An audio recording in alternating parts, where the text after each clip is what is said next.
Salah satu putri dari negeri Cina yang sejarahnya cukup dikenal di tanah air adalah Putri Li Ongtin. Ia adalah salah satu istri Sunan Gunung Jati.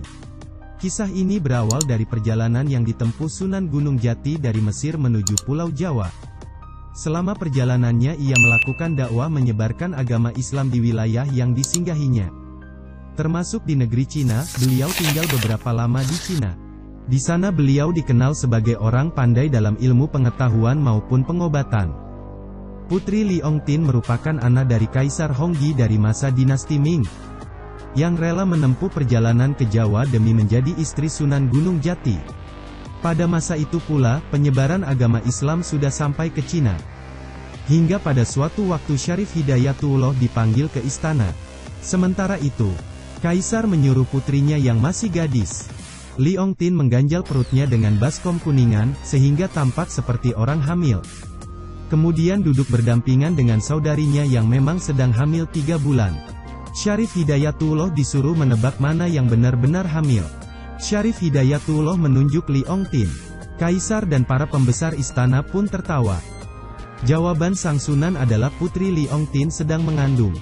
Jelas saja Kaisar mencemoohnya, karena merasa berhasil membuktikan bahwa Sunan tidak sepandai seperti yang dikatakan orang. Putri Li Ongtin pun kemudian masuk ke kamar dan melepaskan bokor kuningan dari perutnya. Namun apa yang terjadi? Semua penghuni istana pun terkejut, karena bokor yang ada di dalam perut Li Ongtin hilang. Namun anehnya Li Ongtin benar-benar hamil, seperti yang dikatakan oleh Sunan Gunung Jati.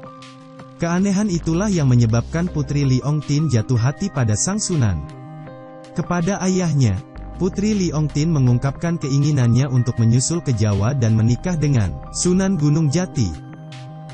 Kaisar meminta maaf kepada Syarif Hidayatullah dan memohon agar Li Ongtin dinikahi.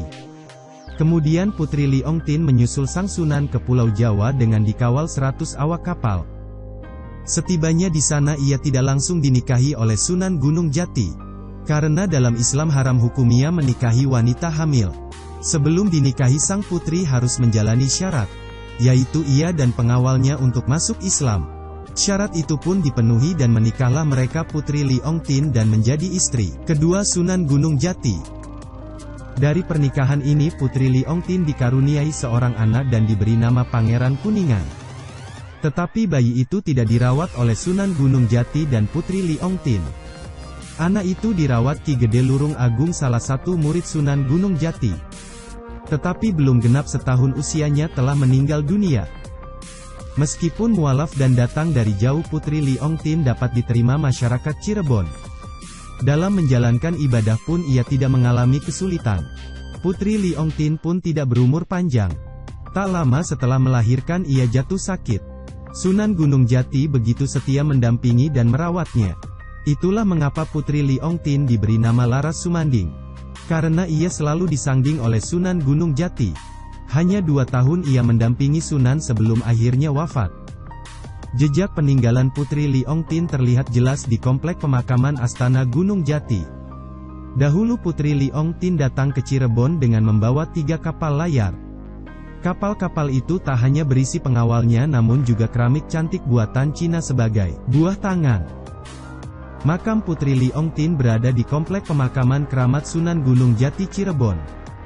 Banyak barang kerajinan Cina peninggalannya yang kini menjadi warisan budaya yang bernilai tinggi. Tetapi ada yang menyaksikan bahwa cerita atau kisah Sunan Gunung Jati pernah singgah di negeri Cina hanya sebuah legenda, namun tidak semua sepakat dengan pendapat tersebut. Bagaimana dengan Anda? Demikianlah kisah Sunan Gunung Jati dan Putri Li Ongtin. Akhirul kalam, wabillahi taufik wal hidayah. Wassalamualaikum warahmatullahi wabarakatuh.